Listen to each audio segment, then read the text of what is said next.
I'm Carla Beck, and I'm the principal at Northside Elementary.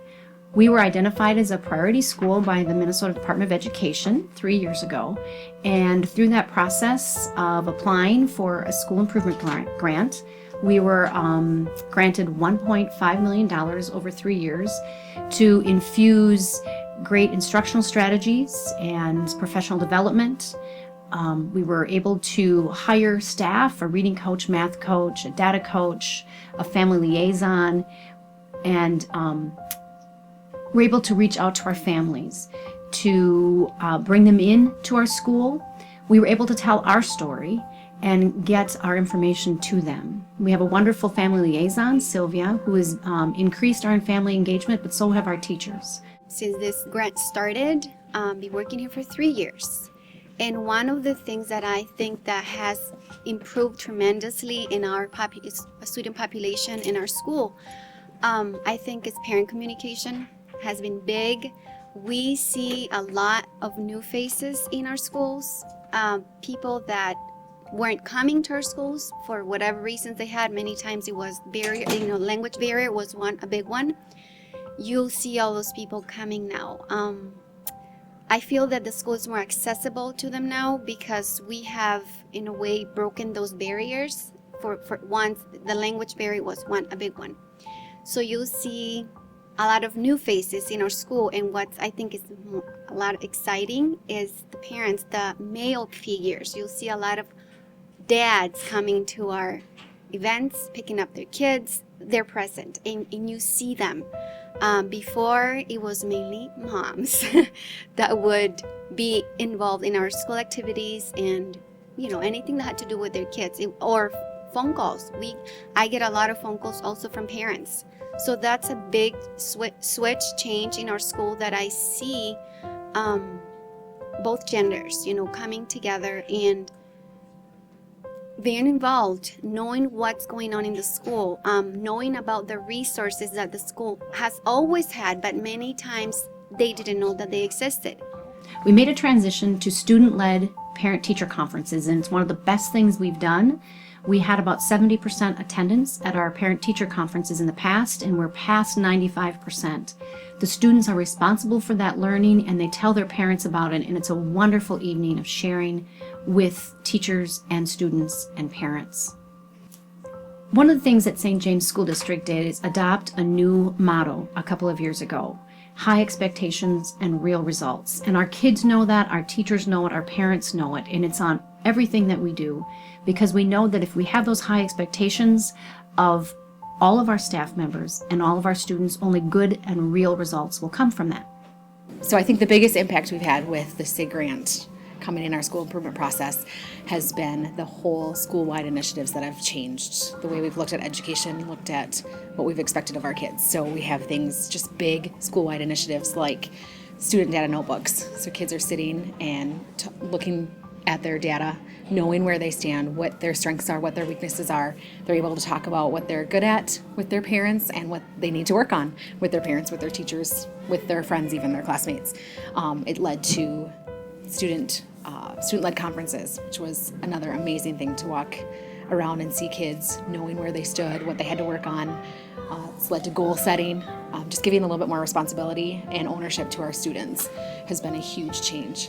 Another school-wide initiative that has come about with our SIG process has been Daily 5. Again, some ownership, some choices for our kids, looking at what it is they need to work on, where their strengths are, where their weaknesses are, and taking some responsibility for what they do every day and how to get themselves to lead into the future.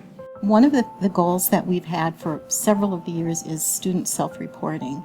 And to me, that is huge. And I think that, you think kindergartners, well, they're not capable of doing that yet, but they really are. And I think it's a way for them to take some ownership in their learning. They can look at their data notebooks and they can say, this is where I'm starting, this is where I'm going, this is where I am now, and this is where I want to be. And they can graph it themselves. And it gives them some responsibility so that it's not just the teacher's job, it's their job too, and the teacher's job changes a little bit in that it's it's more guidance, providing access to the things they need, and steering them in the right direction. I've seen some incredible things happen here. The main driver has been the hard work of our staff, but having the structure and the support from our different positions, the math coach and reading coach and our assistant principal, things that didn't exist in this building before. I think we've proven that it's important to have the classroom teacher, but it's also important to have the support for them to do their job, to have the support for the principal to be able to be an educational leader by having the building operations manager. Some things we also seen here is the collaboration that's taking place as the PLC time has created a vehicle for teachers to get together to look at the data and be able to make some great decisions as professionals. So we now, instead of having kind of a one-way street in regards to the support given to teachers by those extra personnel in the beginning of the grant, we're seeing the teachers giving a lot of feedback.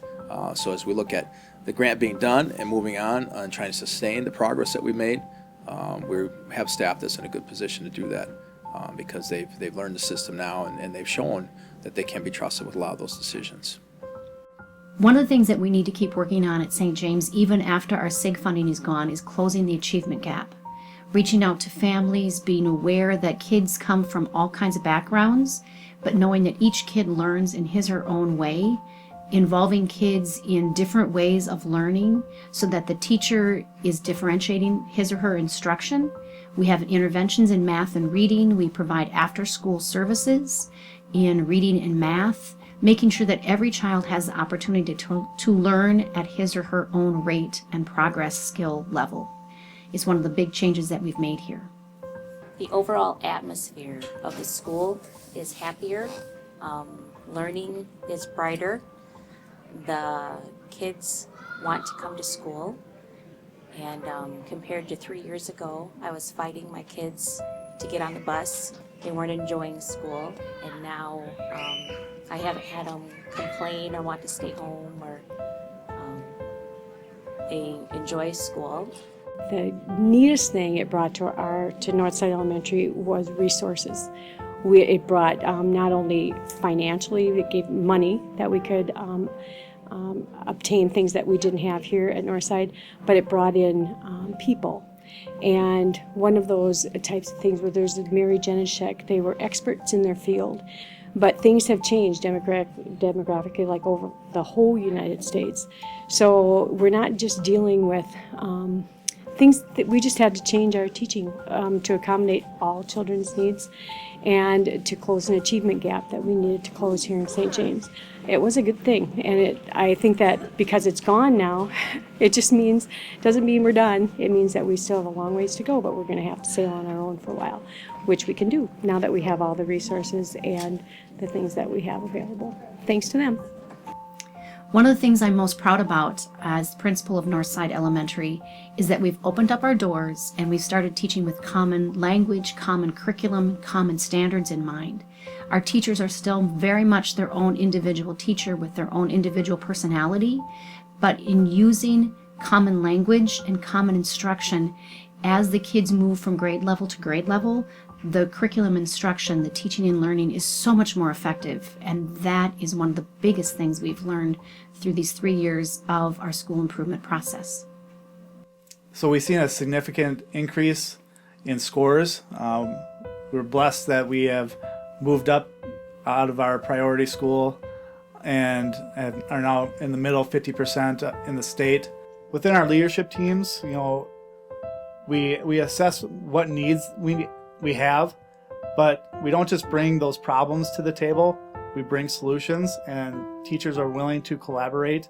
And that's the biggest thing I think that has improved over the years is the amount of collaboration with our teachers. We're not just within our own classrooms, but we're a school of learners where we're willing to share ideas so that we can all become better teachers, better educators, so that we can raise student achievement at Northside. And I think a key part of that is bringing in our community members. Our parents are often encouraged to come into the classroom for various activities so that they see what's going on at Northside. School improvement only works when everybody's on board. There's so many people to thank. teachers, support staff, parents, and especially the students.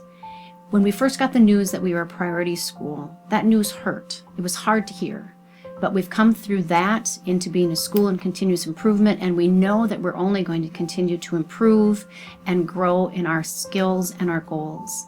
So many people to thank, and that's my job today, is to say thank you to everybody. This has been an awesome journey, and I'm glad I've been able to share it with you.